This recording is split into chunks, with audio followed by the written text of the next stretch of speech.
Hello guys, আসসালামু আলাইকুম। আপনারা সবাই কেমন আছেন? আপনাদের দোয়া এবং আল্লাহর অশেষ রহমত আলহামদুলিল্লাহ আমি ভালো আছি। তো এখানে দেখতে পাচ্ছেন বাদাম, অনেকগুলো বাদাম। তো আমার শাশুড়ি মা ঈদের পরে গ্রামে গিয়েছিল আর কি, কুরবানি ঈদের পরে। তো আমার শাশুড়িরা যেহেতু কুরবানি দিয়েছে, মাংস তো পাঠিয়েছি, সাথে সাথে এই বাদামও পাঠিয়েছে, ভুট্টা পাঠিয়েছে, আর অনেক কিছুই পাঠিয়েছে। তো সকল কিছু আপনাদেরকে এই ভিডিওতে দেখাবো। তো অনেকগুলো কাঁচা বাদাম ছিল, তো আমি ভাবলাম চিকলা ছিলিয়ে নেই, কারণ বাদামে অনেক বালি ছিল, মাটি ছিল। তো ছিলিয়ে আনার পর এতটুকু হয়েছে, দেখতে পাচ্ছেন অনেক বাদাম, মানে দেখে মনে হচ্ছে কম, কিন্তু ছিলতে ছিলতে আমার আঙ্গুল ব্যথা হয়ে গেছে।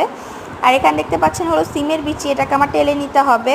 আর এখানে রোদে শুকানো সিমের বিচি।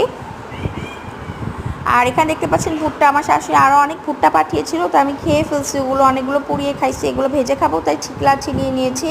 আর এই কতটুকু আছে। আর আমার শাশুড়ি মা আরও অনেক কিছুই পাঠিয়েছে।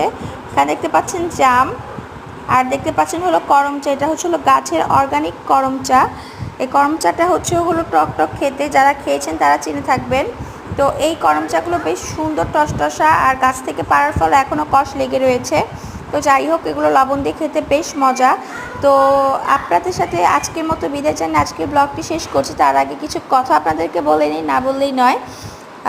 আমার এই চ্যানেলটিকে আপনারা যদি শুধু শুধু কমেন্ট করেন, এবং আমাকে এই কমেন্টগুলো খুব উৎসাহিত করে ভালো ভালো ব্লগ ছাড়ার জন্য। তো আর কি, এই চ্যানেলটিকে অবশ্যই সাবস্ক্রাইব করবেন এবং লাইক করবেন, আর ভালো ভালো ভিডিওগুলোকে শেয়ার করবেন। আমি সকল ভালো কিছু আপনাদেরকে শেয়ার করার জন্য দিয়ে থাকি। তো আসসালামু আলাইকুম।